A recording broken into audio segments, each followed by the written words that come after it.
Welcome back. Glad to see you again. At least I see some of you in the tiles on the screen, which is really, really sweet. See these smiling faces.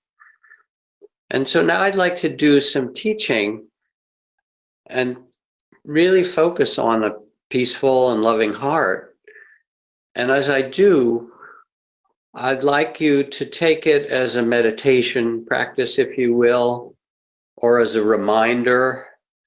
You listen, there won't be a quiz at the end, but you let yourself listen somehow to sense what's true for you. And if it reminds you of something that's important, that's of value, a beautiful thing, or something that you want to reflect upon, receive that. And if something doesn't seem like it's right to you, let it go. But let it be a kind of contemplative listening.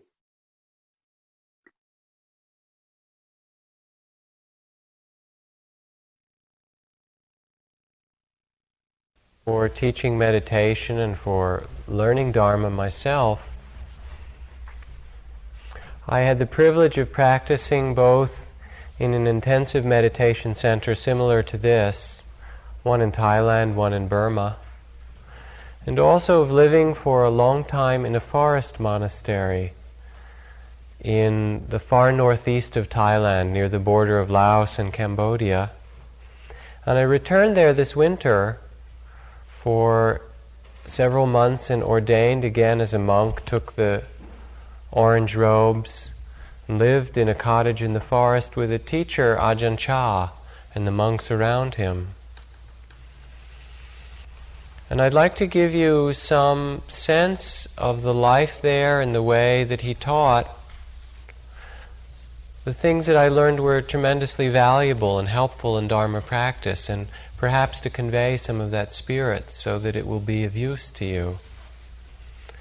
It's interesting because just as it gets to be this color, this time of day with the sun setting here, it's 12 hours difference precisely, and the sun is just rising there. The sky is getting orange and red, and the monks are getting on their robes, getting their bowl together, getting ready to go out and walk through the rice paddies to various nearby villages for alms food in the morning, to allow the villagers to make offerings, and then they come back and eat and go on with their day of meditation and work.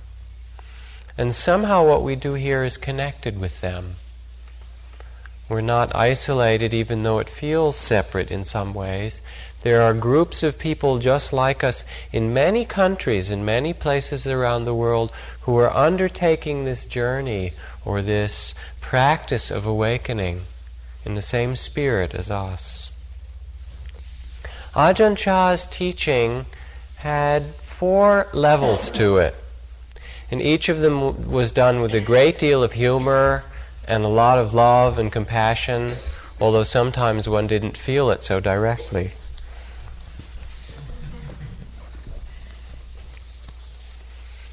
The way that Ajahn Chah taught involved first a level of surrender, second, opening up so one could see clearly what was happening. The third were different tools or ways of working with difficulties and defilements in the mind. And the last was a final perspective or balance that came from the practice. Surrender. You come to a forest monastery like his, it's a couple of hundred or several hundred acres of thick forest, thicker than here, more like jungle with lots of vines and snakes and things. And cottages scattered throughout it. From one cottage to another there would be a small path, and generally you couldn't see from one cottage to another in little isolated clearings. And in the center a large dining hall and meditation hall. And his monastery is renowned in Thailand as being a place of very strict practice. And the strict practice isn't just the formal meditation we do here, but a strictness of discipline in which the monks take great care with everything they do to be mindful. They take great care with the rules of the order. There are 227 rules that monks follow. And what he has set up there is an environment it's really of a challenge. It's a place in which impeccability, in which tremendous presence and awareness is expected of people. And it inspires you to go in. Everything is disciplined and neat and orderly, not disciplined with external force, but rather you see that things are done with care.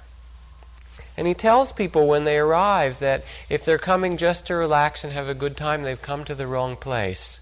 That it'll be difficult, and it's not just for fun, but rather it's to learn something very important, to learn how to be free. And so sometimes difficulties arise in that process. That's all right. I remember when I first began to sit in meditation, we sat in a hall about 4 times the size of this, and at the front was the platform that the monks sit on. It's made of stone. And in those Asian countries, you don't sit on a zafu and zabuton. These are Japanese. You have one small kerchief, like a handkerchief, that you put down on the stone and then you sit. And it hurt, let me tell you. My knees, I didn't know how to sit. I sat there and my one knee would be up here and the other knee would be up there, and I'd put one down and the other would come up further. And it really hurt a lot. And we would sit, we'd do a lot of hours of sitting on this flat stone floor. And I figured out a system when I came in.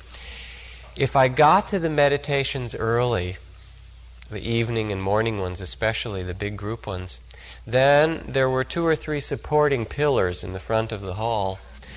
And I could go and get my seat near one, and then everyone would close their eyes and meditate, and then I could lean against the pillar, and it wouldn't be so bad. Well, I did that for about a week because it was painful and difficult and hurt.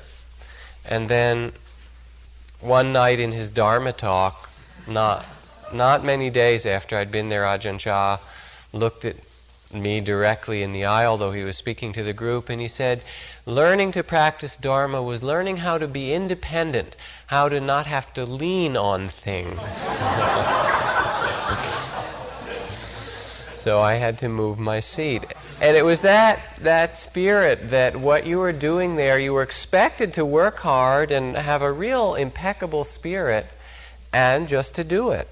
And I remember the first full moon day at Ajahn Chah's, in which full moon and new moon we'd shave our heads. And I'd never used a straight razor before. I was always using a Norelco electric. And I ordained, and they gave me this straight razor, fine. So I went to the monk's cottage next to me, and I said, "Oh, Venerable Sir," bowing, "would you please help me shave my head?" And he said, "In this monastery, we shave our own heads." So, all right, I went back, and I got my razor and this little tiny mirror that you were allowed as a monk, and I went to the well, drew a bucket of water, and sat down, soaped up my head, and took out my mirror and razor, and began. I went a little ways, and then there was this noise, and then a little trickle of blood ran down. Oh, put the razor down, sit, rising, falling, meditate, get centered again, pick up the razor mindfully. I'm a new monk, remember, really trying to do it right. A little further, oops, another trickle of blood down the other side, put it down. Took me 2 hours of scraping, and meanwhile in the middle all the mosquitoes in the jungle around must have smelled what was going on, because they all came out. So I'd be swatting them away and scraping, and when it was done I just rinsed my head, and it was the water was a little pink, but it stung all the places that I'd cut myself. I was satisfied, and I kind of proudly went and put my robe on, and I went under Ajahn Chah's cottage, where the monks would assemble in the afternoon to be with him. And he looked out. I was the only Western monk there at the time. He said, "Oh, Western monk shaved his own head, I see." And then he pointed to the youngest novice, some like 8-year-old kid, and he handed him the straight razor, and he says, "Go finish it off," because there were still little tufts of hair sticking out of places. And the spirit was that you just did it, and you worked with whatever came up as your practice. Living the life of a monk meant taking what came to you and working with it, whether it was difficult or easy. And there were very difficult people to live with at times in the monastery. They weren't all fun. It reminds me of the story from George Gurdjieff's community in France, where he actually paid and hired this one very obnoxious Russian character from Paris. Everyone else had to pay him a tremendous amount of money to live there, but this one man who no one could stand, he paid in order to stay there. He said it was like the yeast in the bread. If that man were not there, then no one else would really see their reactive mind and learn how to deal with it. And there were similar characters at times in the monasteries. We would sit for hours at times. He used to give what the Western monks later ended up calling, what was the phrase for it? Endurance sessions, or sometimes torture sessions. He could sit without any trouble for many, many hours, and he would sit there and give a Dharma talk for 5 hours. And you'd be sitting on a stone floor waiting, my God, when is he going to finish? And he'd go on, and he'd just kind of look around and see who was squirming, and you weren't allowed to leave until he was finished. And I remember one night being in his monastery.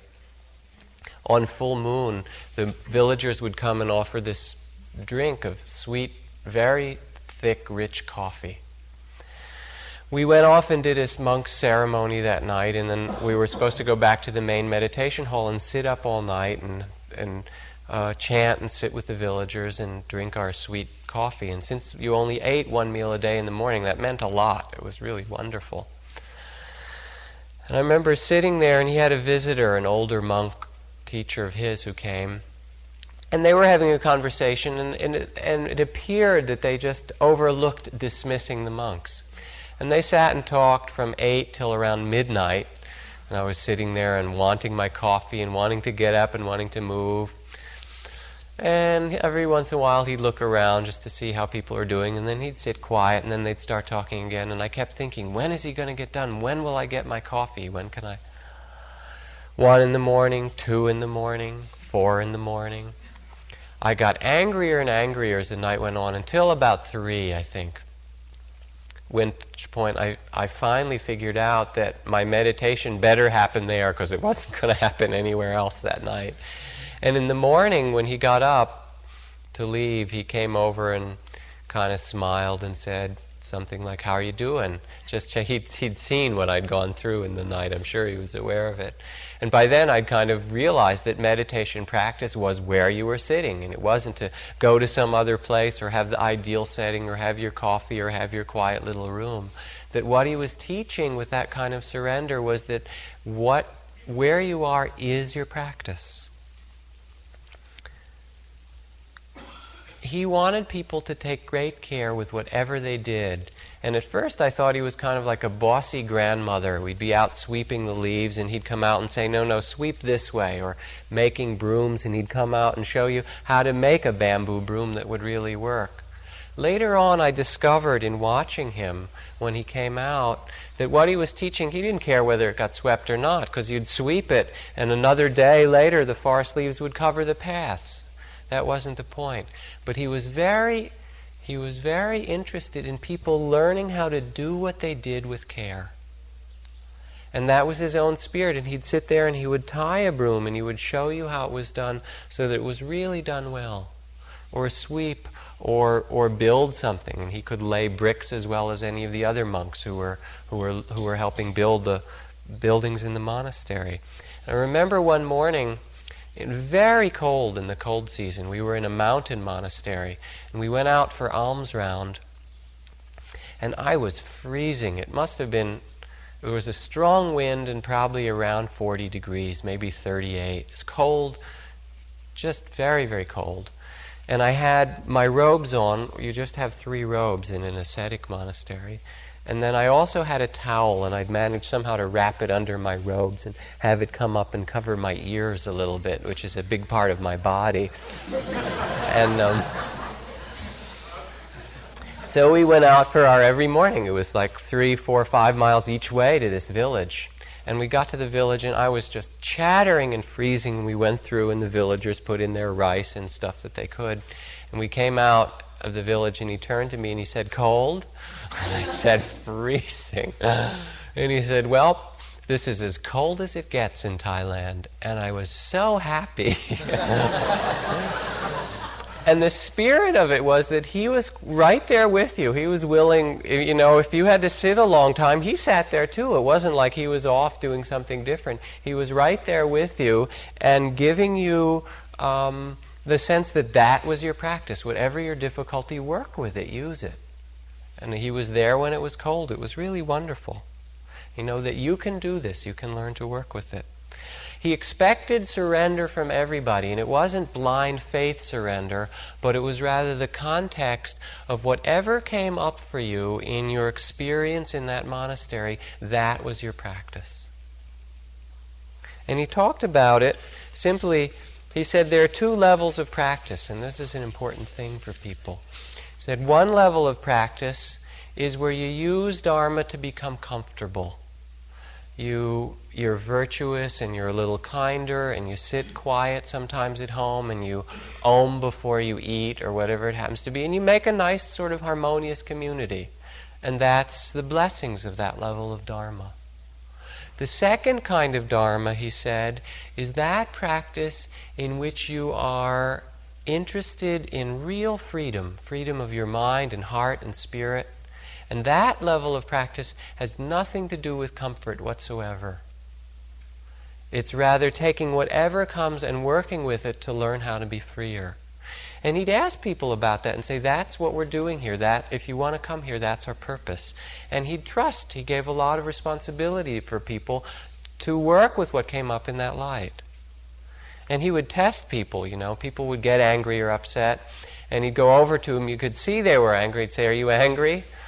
And depending what you answer, he'd say, "Well, whose fault is it?" And it's always only one person's fault that you're angry. You know whose, This time I went to see him, and the first full moon when the monks gather to recite the Patimokkha rules of the order, I got my robes fixed in the formal fashion for this special ceremony and went into they built a new and beautiful hall in the center of the monastery for these ceremonies. And all the monks had gathered, and I went. We were all together, and then he came. He comes sort of at the end, right before the ceremonies to start. And he looked at me and he said, "You're not supposed to be here. Leave. Go back to your cottage."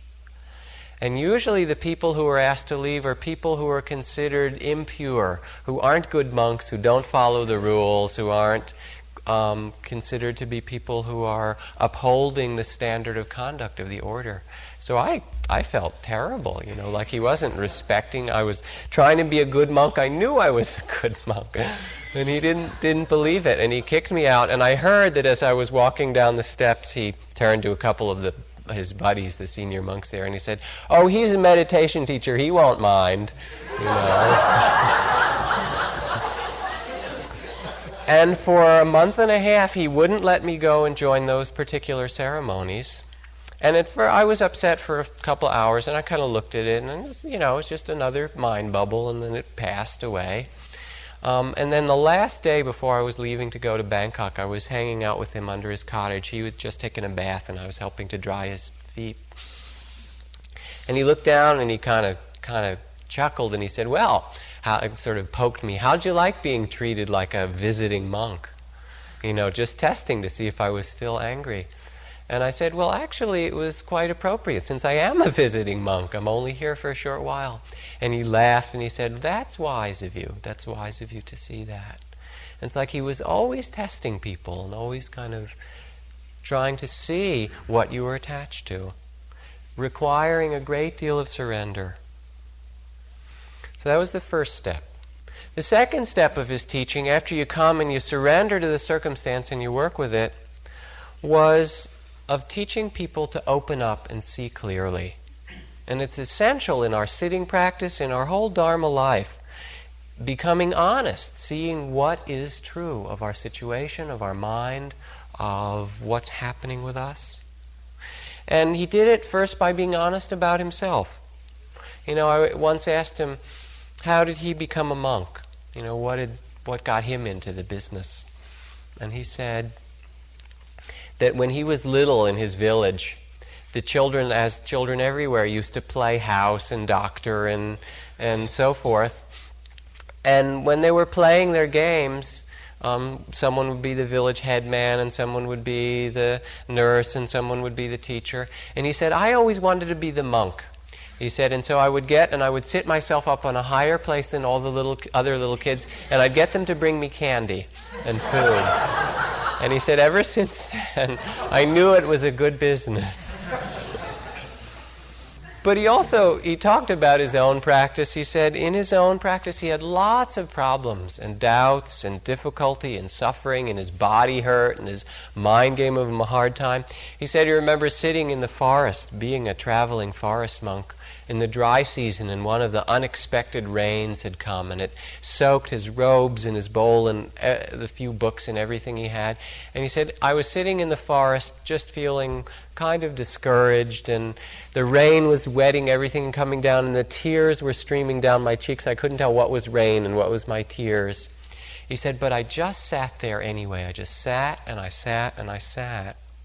Because, he said, I had a quality in my practice of daring, is the best way to translate the word. No matter what came, I still wanted to do it. I was still willing to work with it. He said, at times I got so sick. He had malaria, which most of those old forest monks had, because there wasn't medicine in those days. And he said, at one point, people thought that I was 70 years old, and I was like 35. I just wasted away, and my skin was all dry. And he said, I just did it. So he was very honest about himself, about his own problems and difficulties. And he was equally honest about people around him. He would tease people and laugh at them and with them about all their trips and their resistances. Remember, we went to visit him as a group some years ago, and Ram Dass came along. And one of the first things that happened, we sat down, and Ram Dass had just come from lying on the beach in this beautiful island in southern Thailand, and he was tanned and doing his yoga and very fit and kind of happy and taking good care of himself. And we all sat down under his cottage and kind of introduced ourselves, and he looked around and he said, oh, who's the old man you brought with you? He started in on Ram Dass right away. And sometimes you'd sit under the cottage, monks would be sitting around, and then lay people would come, and he'd introduce his monks, and sometimes in a very formal and respectful way, but more often than not, he'd kind of make fun of him. He'd say, oh, that's the monk that likes to sleep all the time. He's my sleep monk. Whatever you look for him, he's sleeping. And this one's always sick. He's into getting sick. I don't know why, or that. And he's a big eater. This is our eating monk. And he would just laugh about it. And this one likes to sit a lot. This one is really attached to meditation. You can't get him to move or do anything. And this one, would you believe it, he had 2 wives before he ordained at the same time, poor guy. And he would just kind of go through the monks around making fun and being very accurate about what that particular person's trip was. And they'd say, and me, I like to play teacher, that's my trip. And while I was there this time, there was one Western Tibetan nun, she'd been a nun for 10 years, who came to visit, who is very fat. And she came and she asked if she could stay there with him for a while. And he said, well, she could stay for a little while, and he started making fun of her. Why was she so fat? Did she eat so much or whatever? Just taking the very obvious and looking at it, okay. And she answered whatever. And he said, well, all right, you can stay, but only under one condition. He said, over in the nuns' quarters, we have one kuti, one cottage, that's really tiny, he said, and you'll just barely fit into it now. So if you eat too much here, he said, you will get in your cottage one morning and you won't get out, and we'll just lock the door, and you'll have to stay there. You know, and what's sort of doubly ironic, of course, is that Ajahn Chah himself is kind of fat. But it was wonderful. There was nothing sacred in whatever your trip happened to be. It was just right. All right, look at that. Pay attention to it. He said to me when I was leaving, he said, I know, that you translate for what I do in a very good way. He said, but I'm sure you really leave out the biting parts and the difficult parts. He said, I don't speak English, but I can tell there are things that I say. He was making fun of me. He said, you're a good translator, but you're a little too soft on them. And you don't really tell them what I'm saying, do you? When he came to Barrie last time, I remember him walking around one day in the lawn when all the yogis were out doing their walking meditation. And he said, it kind of looks like a hospital here, doesn't it? And after making that comment, he would go up to the yogis and Thai, which they didn't understand at all, and he'd look at him and he'd say, I hope you get well soon. I hope you get well.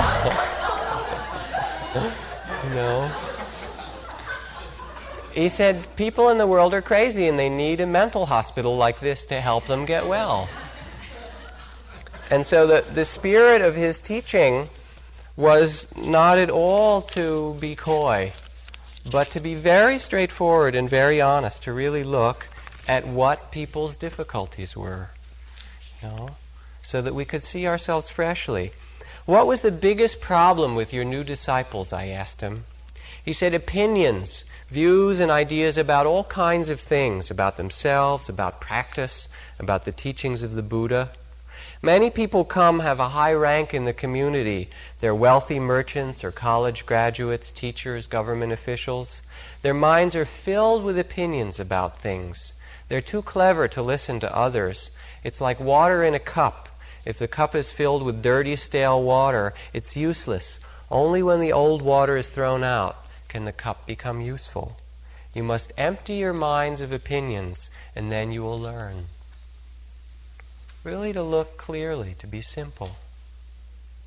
He also talked about seeing one's limits. Ramdas asked him about teaching and how could you teach when you hadn't finished your own practice yet, when you were still suffering? How could you teach others to be free? And he said, first of all, be very honest. Don't pretend that you're someplace that you're not. Tell people where you are yourself. And then take the measure of things. Assess what's reasonable. If he used the image of rocks, he said, if you're very strong and you practice, you can lift a really big rock. So you could tell someone, listen, if you practice and work up to it, you can lift that big rock, but don't try it yet. And I can't even do it, but I've seen people do it. So that you're really willing to express to someone what's possible without fooling them that you've done it. To be very honest with yourself and in your teaching as well, what you tell people. Also, in terms of seeing clearly, he stressed frequently where it was important to look. And I remember one time feeling very frustrated at the monastery and wanting to leave because my practice wasn't going well and I wanted a quieter place where I could sit like here, sit 8, 10, 12, 15 hours a day, instead of having to go on alms round and chant and have meetings with monks and only being able to sit 5 or 6 hours a day sometimes, and 8 on a good day. I was frustrated that there was interruptions in my practice. And I said, wanting to leave, I was going to go to a Burmese monastery, and I didn't like it there and find a better place, and I was angry, basically. And I said, beside which, you don't seem so enlightened to me. Because you contradict yourself. One time you say one thing, one time you say another, and, you don't look so mindful, so I see you eating, and how do I know you're mindful, You drop stuff on the ground like anybody else, and you don't look perfect. Which he thought was very funny. And he said, it's a good thing that I don't look like a Buddha to you. And I said, yeah, how come? Because I was angry. He said, because if I did, you would still be caught in looking for the Buddha outside yourself. And you can't find it. There's nobody that you can imitate. There's nobody, Krishna and Manindra and Mahasi Sayadaw or whoever, whatever guru you want to pick. You cannot imitate them and find enlightenment. Each person is different and they'll have their own patterns and their own ways of being. And if you want to know about freedom, it only comes in your heart. when you're not attached to things. He said, wisdom is for yourself to watch and develop. Take from the teacher what's useful and be aware of your own practice. If I'm resting, he said, while you all have to sit up, does this make you angry? Or if I say that the sky is red or that a man is a woman, don't follow me blindly. Look. One of my own teachers ate very fast. He made a lot of noises as he ate. Yet he told us all to eat slowly and mindfully. I used to watch him and get very upset. I suffered, but he didn't. I watched the outside. Later I learned some people drive very fast but carefully. Others drive slowly and have many accidents. So don't cling to rules, to outer form. If you watch others at most 10% of the time and watch yourself 90%, this is proper practice. Looking outside yourself is comparing, discriminating. You won't find happiness that way, nor will you find peace if you spend your time looking for the perfect man or the perfect teacher. The Buddha taught us to look at the Dharma, the truth, not to look at other people. And he would go around at times when people were having a hard time, and he'd say, are you suffering today? Kind of glibly smiling. And they were, obviously, and depending what they'd answer, he'd say, well, you must be very attached today. And he'd ask that a lot. Are you suffering today? If you're suffering, you're attached.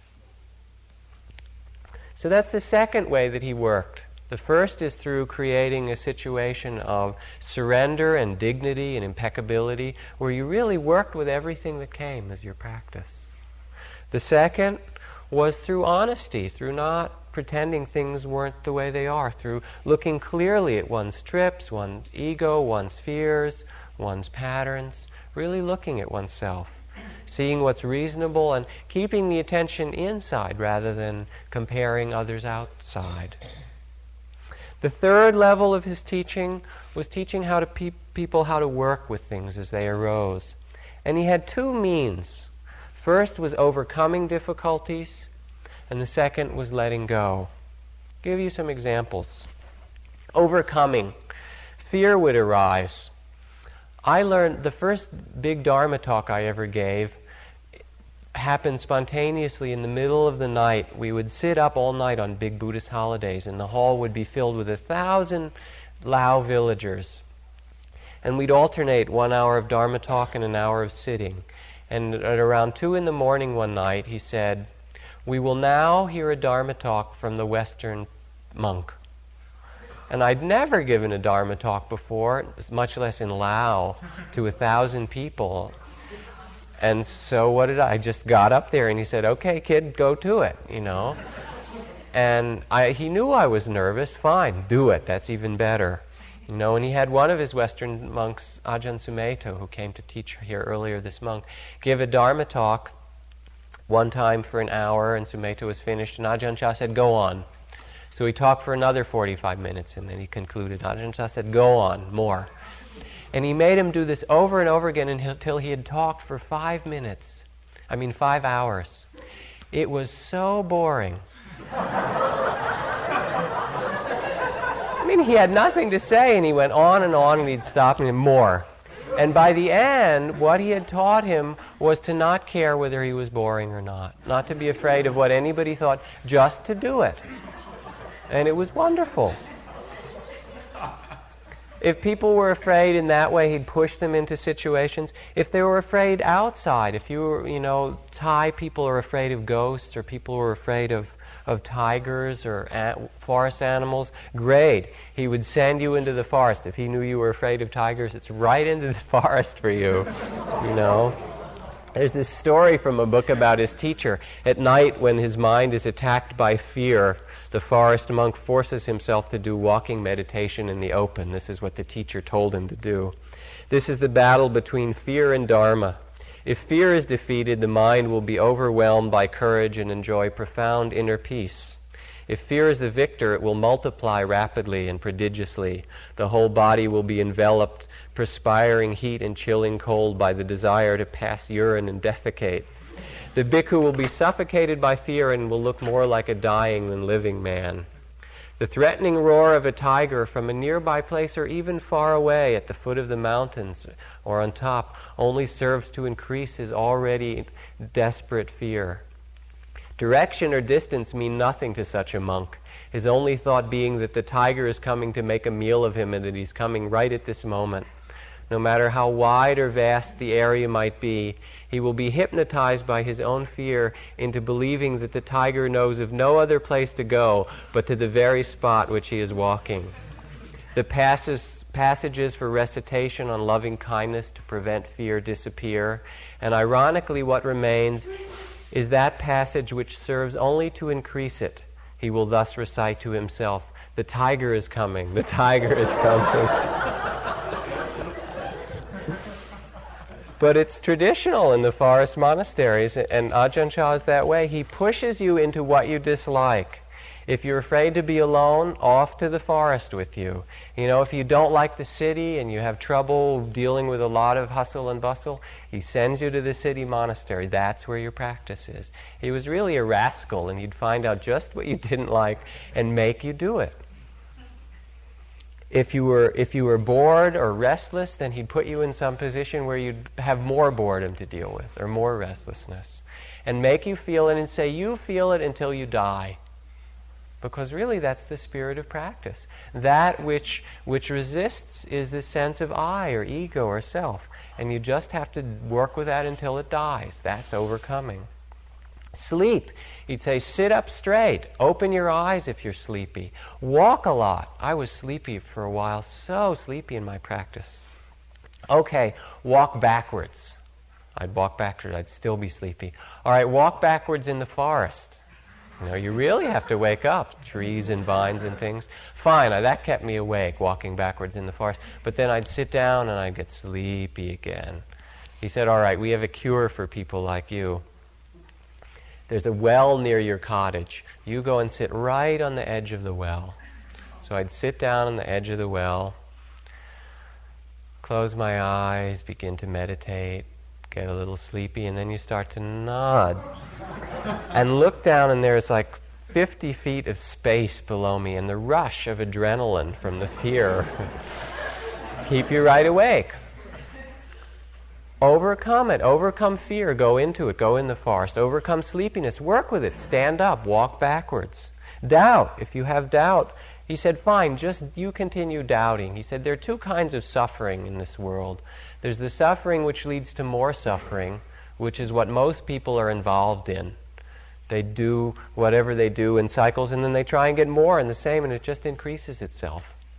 And the suffering which leads to the end of suffering, which is that willingness to stop and experience everything, all the sides of the mind, and learn how to be open to that without being moved, without being caught up by it. And that's what leads to freedom. Anger. If you are angry or restless, great, be angry. Go back to your cottage and just spend the day being angry and look at it and feel it, experience it. Just keep sitting, he would say.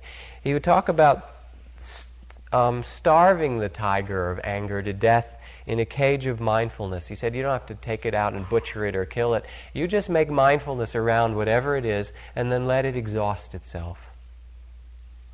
Same for lust. He said when people had really compulsive lust, he'd make them look at it. I remember this Westerner who's abbot of one of his monasteries who told him he had a lot of fantasies and lust and things coming up, and he had every afternoon the villagers would come for Dharma talks and so forth. And he said, well, did you tell the villagers about yourself? Tell all the old ladies. Go, tell them. And he really made them get up there and confess what was in his mind. Really made them face it, made them look at it.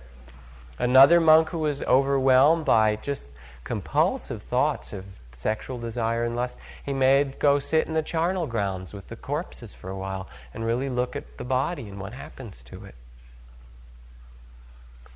So ways of overcoming the things that we get caught in. But still, he did it often with a lot of balance, natural. He wouldn't allow long fasts. He wouldn't allow long solitary practice unless he thought you were really ready for it. He said, you have to know the strength of your vehicle, of your ox cart. You can't load it up with too much or it'll break down. He made space for each person to grow at their appropriate pace. So working with things first by overcoming, by really willing to face them and feel them, work with sleepiness and fear, go into it. You can overcome it. And the second way was by letting go, which is the essence of the middle path, the teachings of the Buddha, coming to balance. Letting go in terms of form. In that monastery, every time you left, you gave up your cottage, even if you were a senior monk, and you came back and you got assigned a cottage more or less at random, and you couldn't hold on to it.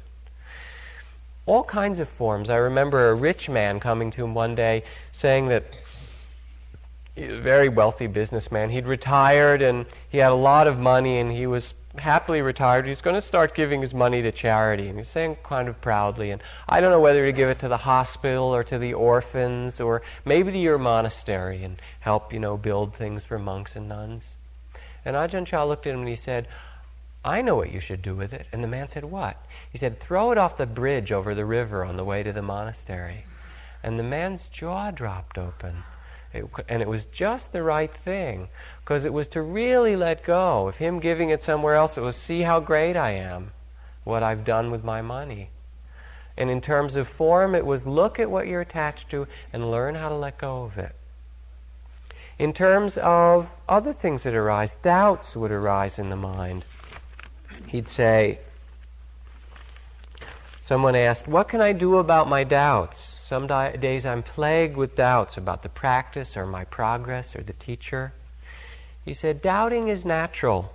Everyone starts out with doubts. You can learn a lot from them. What's important is that you don't identify with your doubts. That is, don't get caught up in them. This will spin your mind in endless circles. Instead, watch the whole process of doubting, of wondering. See who it is that doubts. See how doubts come and go. Then you'll no longer be victimized by your doubts. You'll step outside of them and your mind will become quiet. You'll see how all things come and go. Just let go of what you're attached to. Let go of your doubts. Let them be there and simply watch. This is how to put an end to the trouble of doubting. Learning to watch the mind and not get caught in all of its lures and its traps and its intricacies. The same with the intellect. I remember he was teaching in England at one time, and there was this very staid and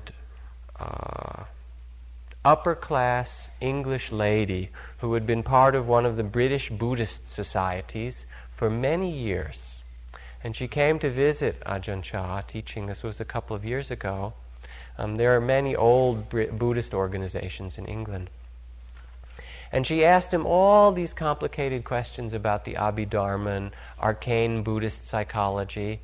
And Ajahn Chah asked her if she had ever done much meditation practice. And she said no, she hadn't had time. She'd been so busy studying the Dharma. And he said, Madam, you are like a woman who keeps chickens in her yard and goes around picking up the chicken shit instead of the eggs.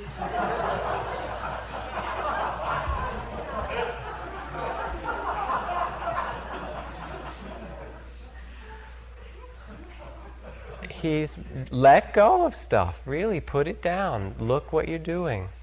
Letting go of doubts, letting go of the intellect and our obsession with it, letting go of desires. He said, make your mindfulness like a parent. He said, with a child. Your mind is the child and mindfulness is the parent. You have a little kid, your little son or daughter coming along. Daddy, can we have an elephant? Sure, kid. Daddy, I want an ice cream cone. Okay, kid. Daddy, can we buy a new car? All right, kid. You just watch, and the kid says all this stuff. You don't have to act on it all. Just say, yeah, that's fine. And you watch the child of your mind come up with all these desires, and you just let them arise and let them go. The same with concentration. He used to say one of the great difficulties in people, they'd start to get quiet in their practice and then they'd think, oh boy, am I going to get enlightened now? Or this must be right near the edge of one of those great experiences. And the minute they'd start to think that, of course, it would all disappear and slide away. He said, just let go of it. Let go of things and let them be just as they are for you. It's not trying to make something, but rather to be with each experience as it happens. Judgment arises, fine. Let judgment be there. If you have a lot of judgment, count them. 231, 232, 233. Make it the object. There's nothing wrong with that. Judgment is as good as watching in and out breath, or rising, falling, or a sound. It's not to change it, but to see how things arise and how they pass away. To experience and feel things fully and yet not be caught with them. Anger, fear, doubt, sleepiness, let them come, let them go, and just watch, be here. And it doesn't mean withdrawal, it doesn't mean suppression. Really open to them. And then you can learn. That's how you learn to be free. It says, sitting for hours on end is not necessary. Some people think that the longer you can sit, the wiser you must be. I've seen chickens sit on their nests for days on end. Wisdom, he said, comes from being mindful in all postures. Your practice should begin as you awaken in the morning, and it should continue until you fall asleep. What's important is only that you keep watchful, whether you're working or sitting or going to the bathroom. Each person has their own natural pace. Some of you will die at age 50, some at age 65, and some at age 90. So too your practice will be different. Don't think or worry about this. Try to be mindful and let things take their natural course. Then your mind will become quieter and quieter in any surroundings. It will become still like a clear forest pool. Then all kinds of wonderful and rare animals will come to drink at the pool.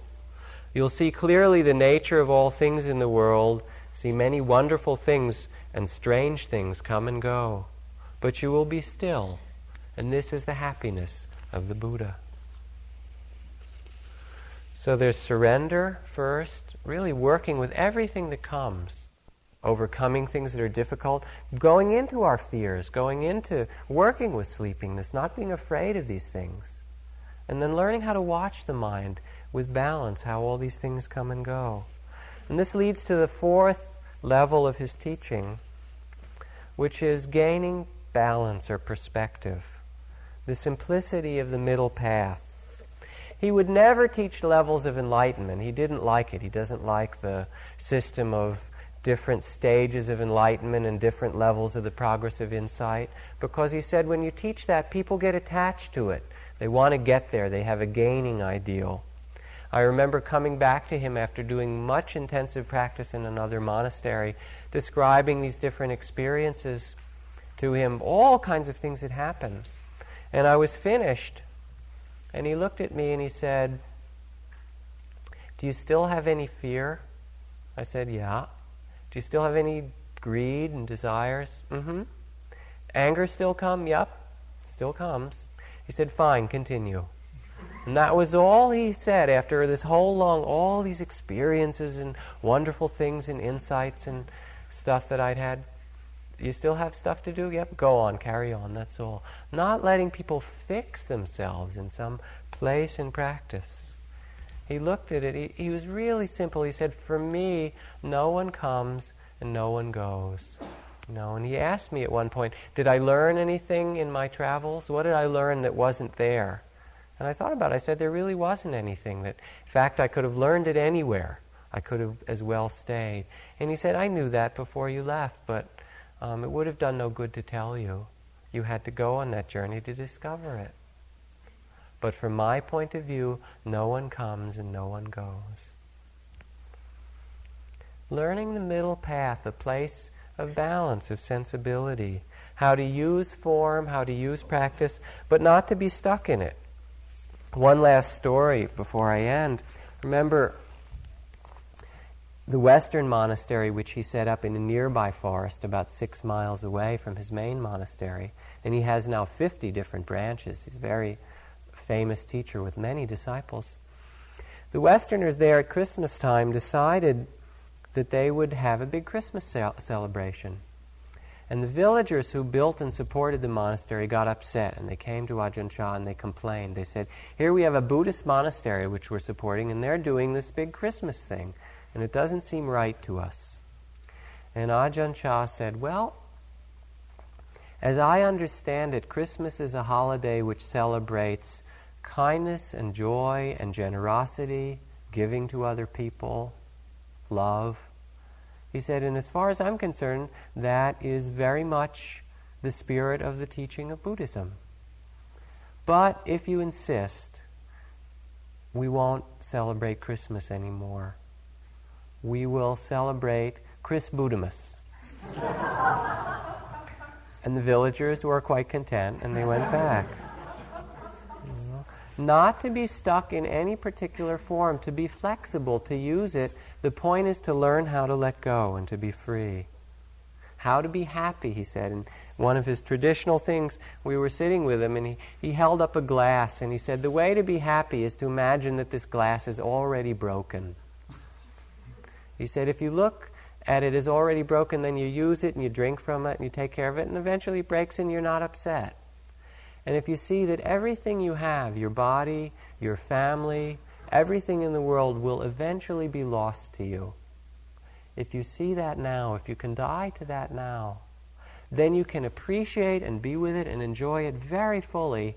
And when it disappears, or you do, no problem. You'll really be happy. You would know the level of emptiness, and also you'd be able to use it in a worldly way.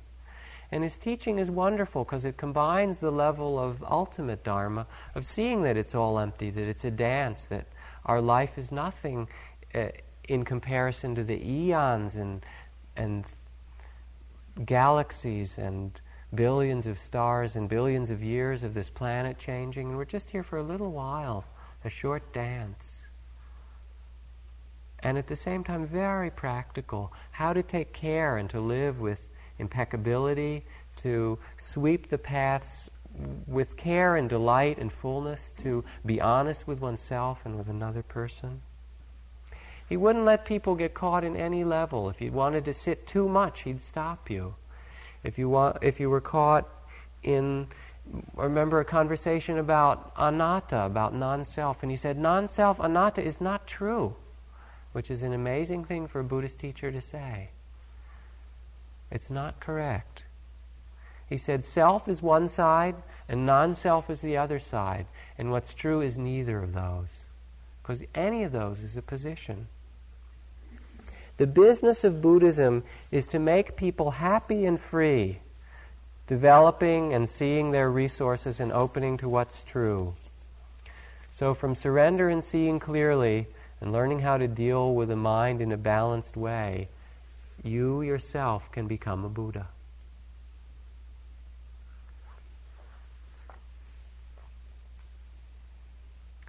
When we left him, he said, you know, people come to me in Thailand and they ask for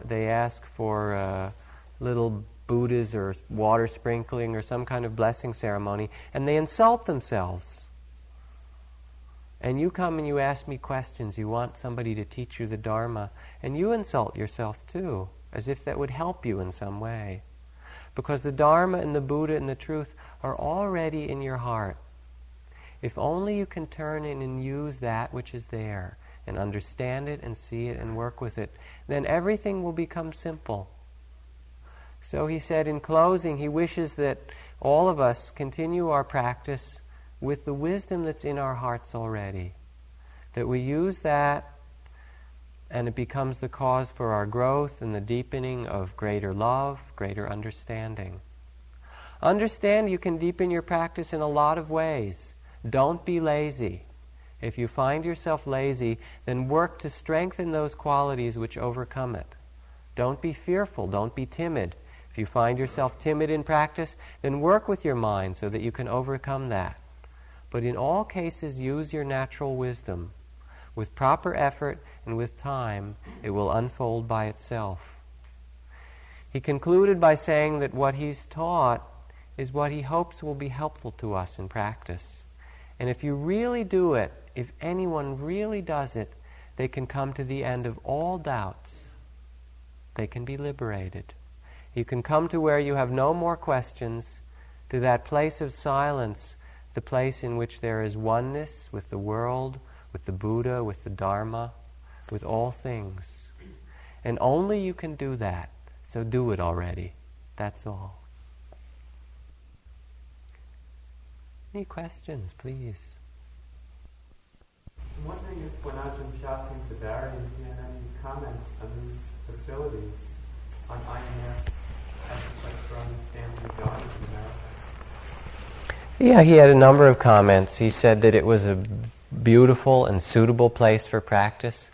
And he loved the forest around here. He first came and he said, I must have been a tiger in one of my last lives, because as soon as we got out of the city and I could see all these beautiful forests in New England, I just wanted you to stop the car and I wanted to run away into the forest.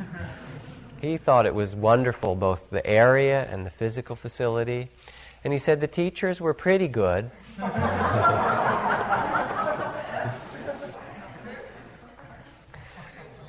It was interesting, though. He was here for a few days, and he was working with the staff and the people in the retreat, and people really loved him because he is very funny and personable and charming.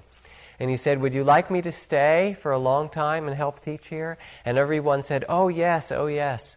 And he said, you know what? If I stayed very long, you'd be bored. He said, you like me now because I'm new and I'm something new for you, but if I stayed for a long time, then you'd get tired of me, because you get tired of everything. And that sort of, it's true. And it sort of points to that, in another way, to an answer to your question, Stuart. Because it's not so much the place. Even if you find the most wonderful, ideal setting, eventually you'll find difficulty in it. Because the difficulty will be the things that are our habits that create difficulty in our minds. And this is certainly as good as anywhere to practice, but even so, as most of you know, there's plenty of difficulties, not so much in the place, but in what comes up in one's practice. Does anyone ever get eaten by a tiger when he sends them? I never heard of any monks getting lost to tigers. Occasionally a monk, I've heard in the whole Sangha of monks dying by being bitten by a poisonous snake or something like that. But I suspect that there's a bigger chance that one of us will die in a traffic accident the next year here than there would be in the same size group of monks getting eaten by a tiger or bit by a snake. It's not really a terrible problem among them.